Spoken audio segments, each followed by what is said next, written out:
تقسیم کرتا ہے، ان کا یہی کام رہ گیا ہے۔ یہ پھیلا کہاں ہے؟ نجد سے پھیلا ہے۔ یہ کون پھیلایا ہے؟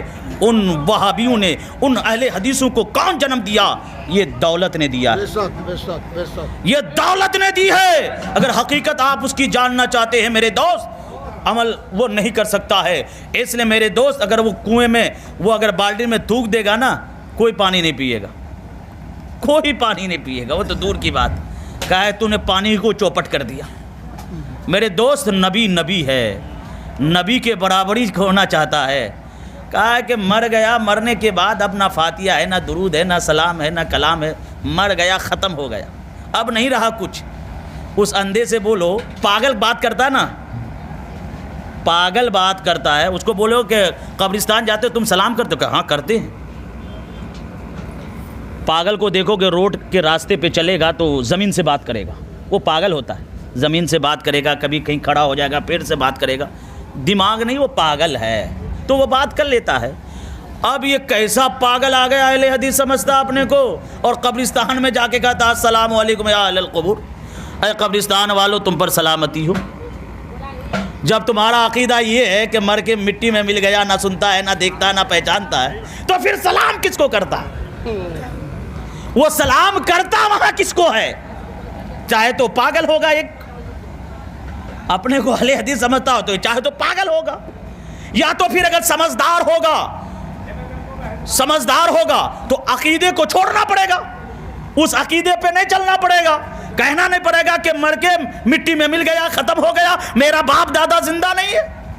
جی نہیں، نبی کی حدیث تو یہ ہے، نبی فرماتے قبرستان پہنچو تو تم سلام کرو، سبحان اللہ۔ تو حدیث پہ وہ بھی عمل کرتا ہے، اس حدیث پہ مانتا ہے، قبرستان جا کے کہے گا السلام علیکم یا اہل القبور، اے اہل قبرستان والو تم پر سلامتی ہو، یعنی وہ بھی کرتا ہے، لیکن اس کا دل میں عقیدہ الگ ہے۔ ہم اس عقیدے کے ساتھ کرتے ہیں، جو عقیدہ یہاں ہے وہی عقیدہ وہاں رہتا ہے، سبحان اللہ، کہ میرا باپ دادا ہم سے آیا جدا ہو گیا ہے، قبرستان منومن مٹی کے نیچے ہے، میرا باپ وہاں لیٹے ہوئے ہیں، میں قبر پہ جا کے سلام کرتا ہوں تو باپ سلام کا جواب بھی دیتا ہے، سلام بھی سنتا ہے، جواب بھی دیتا ہے، اور مجھے آنے والے کو بھی پہچانتا ہے، سبحان اللہ، وہ سماعت بڑھا دی جاتی ہے۔ اس لیے میرے دوست، انشاءاللہ پھر کبھی اس موضوع پر گفتگو کی جائے گی، جس کو سمجھ میں بانٹنے والا کام نہیں کرتا ہوں، اللہ اس کو رسول کو حاضر و ناظر جان کے بولتا ہوں، اللہ کو ڈر کے بولتا ہوں۔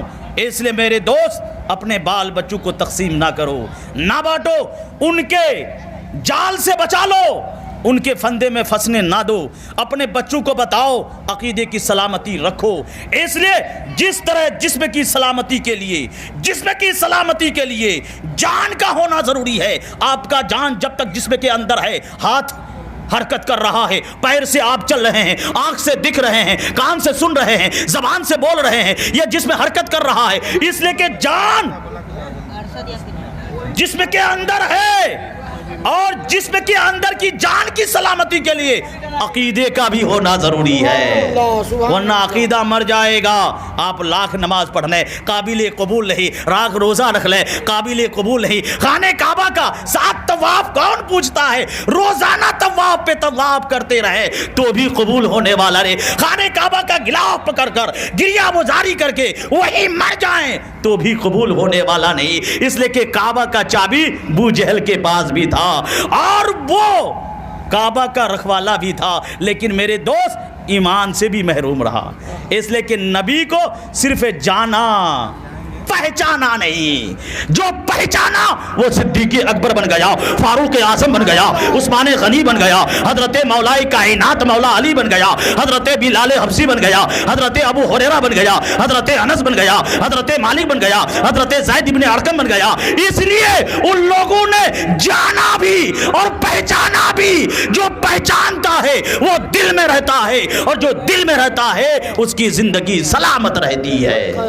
کل بھی یاد تھا، آج بھی یاد ہے، صبح قیامت تک یاد رکھا جائے گا۔ رب کعبہ کی بارگاہ میں دعا ہے، رب تبارک و تعالی بولنے سے زیادہ ہمیں اور آپ کو عمل کرنے کی توفیق عطا فرمائے۔ اللہ کی بارگاہ میں دعا ہے، 2 بند سماعت فرمائے، ایک مرتبہ بولے یا